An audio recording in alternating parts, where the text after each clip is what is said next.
So they start the frontier forces on behalf of Liberia. They send in a Willis, who is a British general, to train the frontier forces, and he brings in so-called British subjects.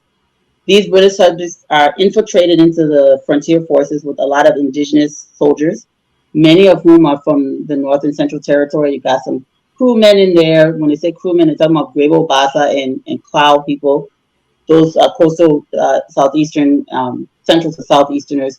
And then you've also got different ethnic groups mixed up in this new frontier force.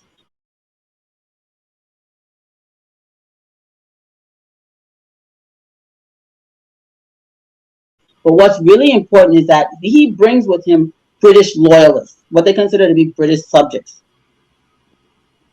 Some indigenous people who join the frontier forces are loyal to Great Britain and not to Liberia.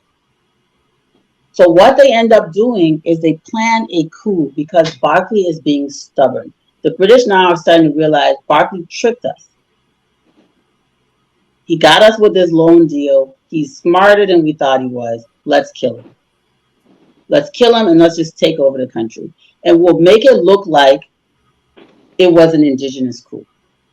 We'll make it look like the frontier forces, the military rose up against the government, killed the president, and took over. And they're telling the British subjects, within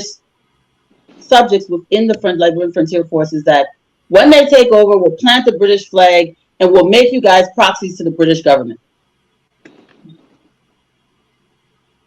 So they plan to overthrow the Liberian government using this newly created Liberian military, which is being controlled by the British. Does this sound familiar?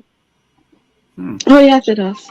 So what ends up happening is Dawson gets intelligence that this plot is happening. He gets intelligence that this plot is happening. And they're able to use their own militia. So Liberia didn't have a military, but they had armed citizen militia that was not being controlled by the British. And those armed Liberian citizen militia, mostly native boys also, went in and put down the coup attempt and saved the country from being overthrown by the British.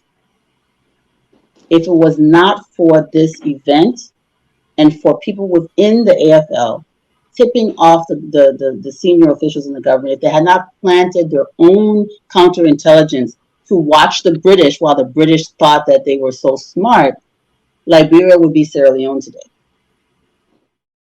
African American troops had to come in, take over the AFL from the British, and then the rest is history. That's how America ended up getting control. But it was originally the Black Buffalo soldiers that came in after we overthrew the British. African Americans came to the rescue of Liberia. And then those trained soldiers from the United States then become the trainers of the armed forces of Liberia.